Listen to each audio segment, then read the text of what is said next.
though there is a Supreme Court judgment on this, I think in my view as a layman, he can go for the next 2 years as well. Oh, yeah. I think if somebody goes to the Supreme Court and ask go for a full bench and ask for an interpretation of that particular clause in the Constitution, very well he can. So, as you, I will come to your question, Yeah, what you yes, asked about.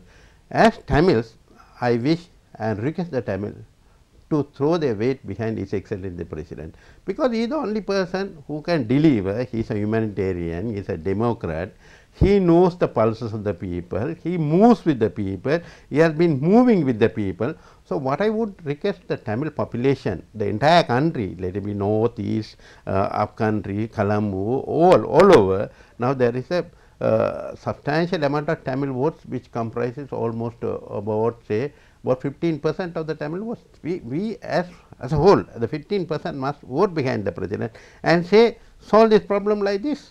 So, without going behind him and supporting him, as we did last time also, we never supported him, but with all that, President was extending his full support. He knew the problem, he wanted to solve the problem, but unfortunately things happen the other way about.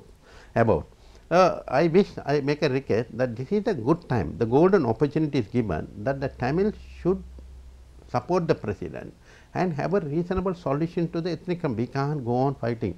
Bandula, if you look at the last 60 years since independence, this has been a cursing problem of the country from 1948 onwards. Now, say if I talk about the plantation Tamils, the UNP government at that time, Honorable D.S. Senanayake, who was the first Prime Minister of the country, took away our rights of citizenship. He took our citizenship rights in 1948. That is the first act against Tamils of the UNP government. So, anyway, that is history, and now that problem is solved. So, these are so we can't go on struggling now. We must to live as one people in one nation while having our rights. And the President has to say to that minister now, the President has said that there are no minorities in this country. Yeah, very well. Very well. President has said, he is quoted, there are no minorities. Very good. It's a very fine statement. We are all a Sri Lankans. You are a Tamil, there are Sinhalese, there are Muslims, there are Burghers, but all of us are Sri Lankans. Now, take for instance Singapore. Take for instance Singapore was also a country that was in turmoil in the 60s. Now, it's a, but the first Prime Minister Honorable Lee Kuan Yew said that we are all Sri Lankans, forget about your ethnic identities, we are Singaporeans, we must work together. Similarly, President also says here, we are all Sri Lankans, we are one, and I think that is a very good and statement. how would you contribute your party to bring that Sri Lankan identity? Of course, when we are maintaining our own identity as, say, we call the upcountry Tamils, I identify myself as the upcountry Tamil. So, we let us maintain our own identity, like so, say Tamils from the north, Tamils from the east. Why don't you say upcountry Sri Lankan Tamils? Now this is what we can always bring. Yeah, that's a good. If you can give a one identity as all, we must. I must call myself that I must a Sri Lankan. Yeah. Then only if you go to India, if you ask somebody, they first say that they are Indians. They don't. They say never from say Kerala, that I am from Tamil Nadu to yeah. Kerala. So, that sort of thing the President is trying to bring it here, and it will be a very successful thing. If he can, I hope he can achieve it. When you treat everybody alike, I would like to mention one incident, which was just in 31st of March.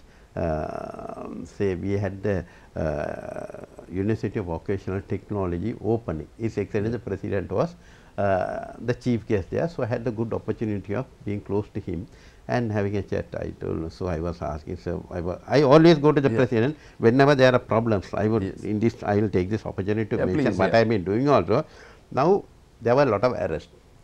There were a lot of abductions in the past, right? So, what I told the President is, I always go and plead with the President.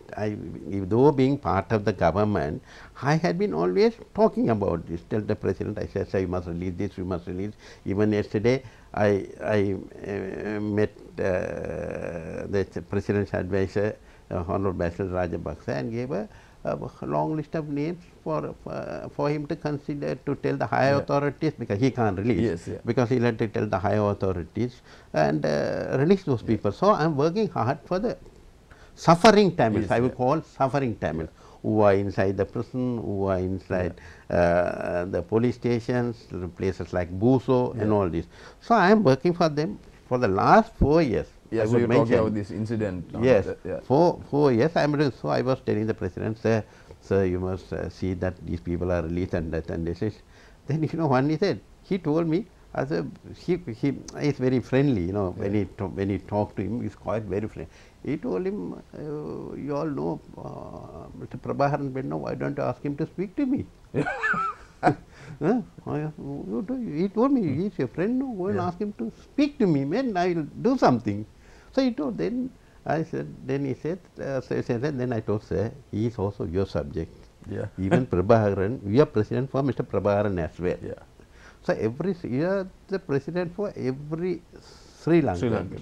But he also has said that even though Prabhakaran was a terrorist, he said he is a Sri Lankan. He has said that openly. So unfortunately, we couldn't do that. Had we brought about a dialogue between Mr. Prabharan, His Excellency the President, I think things might have been different. Yeah. Things might have been different. But anyway, that's history, that's gone, When I talk about, now we were talking about, say, the Sri Lankan identity. Yeah.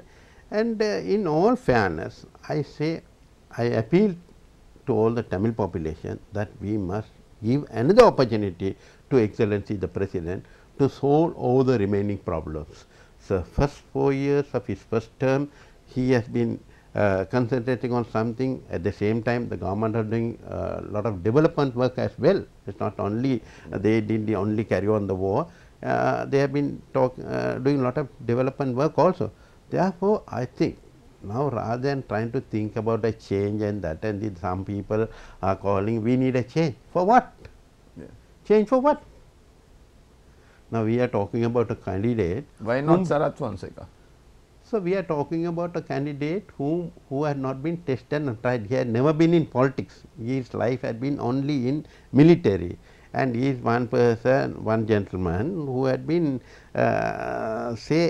engaged in the war ruthlessly. I would say ruthlessly. So, I had come across officers. Now, I think when you talk about Major General Sarath Fonseca, he is putting the blame on the Defence Secretary Gotabaya Rajapaksa. But I don't agree, because say now you are in charge, you are the commander, there, you are the chief commanding officer.